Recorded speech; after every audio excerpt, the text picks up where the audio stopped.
मालेगाव महापालिकेत सत्ता स्थापनेसाठी वेग आलाय। खरं तर या वेगानं आता घडणाऱ्या घडामोडीत एक नवीन आणि सर्वांना चकित करणारा ट्विस्ट समोर आलाय। एमआयएमनं ज्या पार्टीच्या विरोधात रान उठवून निवडणूक लढवली त्या इस्लाम पार्टीसोबत जाण्याचे संकेत दिले। त्यामुळे राजकीय पक्षासोबत मालेगावच्या जनतेला देखील आश्चर्याचा मोठा धक्का बसलाय।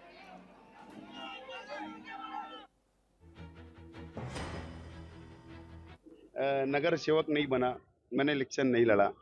हमारे जो 35 जो नगर सेवक चुनकर आए, निवड़ के आए, आज मैं उनकी बैठक लूंगा। हमारे पक्षों के अंदर लोकतांत्रिक प्रक्रिया हम लोग पार पाड़ते हैं। हम डेमोक्रेसी है नंबर 1। नंबर 2, आप देखिए कि हमारे पक्ष को जातिवाद पक्ष बोला गया, लेकिन हमने कहा हमारा पक्ष सेकुलर है।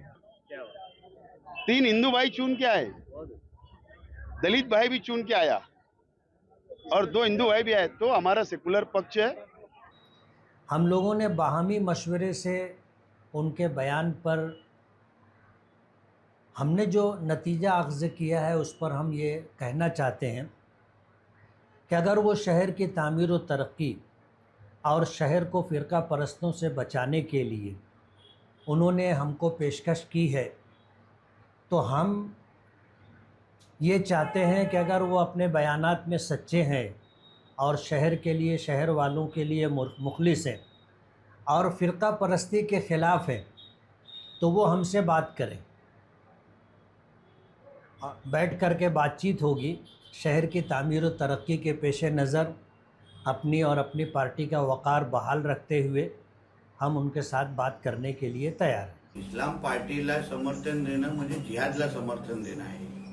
तिथे हिरवा गुलाल उडवणाऱ्याला समर्थन देणं आहे। शिंदे साहेबांच्या शिवसेनेने विचार करावा।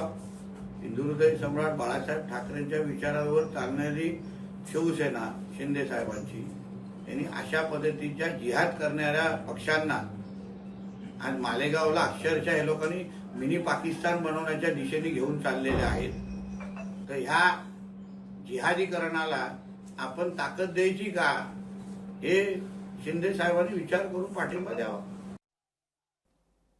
सोलापुरात एमआयएमची स्वबळाची तयारी पाहायला मिळते। एमआयएम जिल्हा परिषद पंचायत समिती निवडणुका स्वबळावर लढवणार असल्याची माहिती आहे। एमआयएमचे 25 उमेदवार निवडणुकीच्या रिंगणात असून इतर पक्षातील नाराजांनी आमच्याशी संपर्क साधा, आम्ही त्यांना आमच्या पक्षाचा खरं ते एबी फॉर्म देऊ, असं विधान जिल्हाध्यक्ष शौकत पठाण यांनी केलंय। जिल्हा परिषद पंचायत समिती ह्या निवडणुकीमध्ये एमआयएम पक्ष प्रवेश करणार आहे आणि जिल्हा परिषद मध्ये साधारणतः जशा पद्धतीने महापालिकेत आम्ही आलो तशाच पद्धतीने जिल्हा परिषद पंचायत समितीमध्ये आम्ही मुसंडी मारू।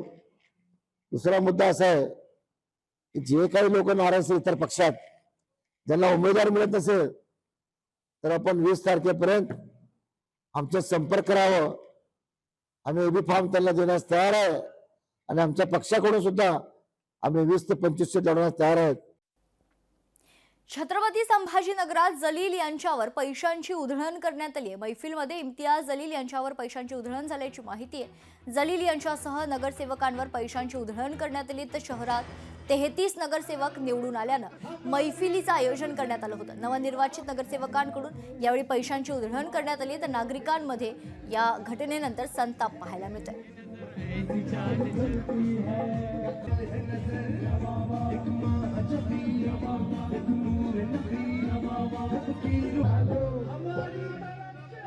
ना तर इम्तियाज जलील तो तसं करणार ना, ते हैदराबादचे नाव आहे। नवाबा को वो शोक होता है।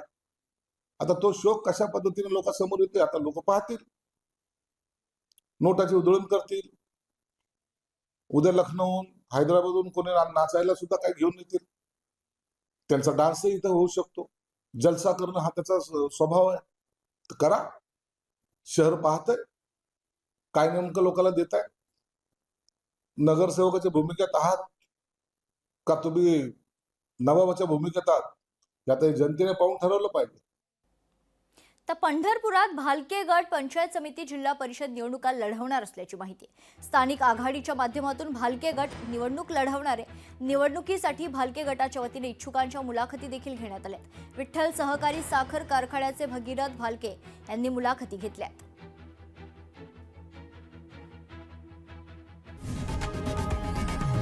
लोकशाही मराठी ऐका, पहा, जागरूक रहा.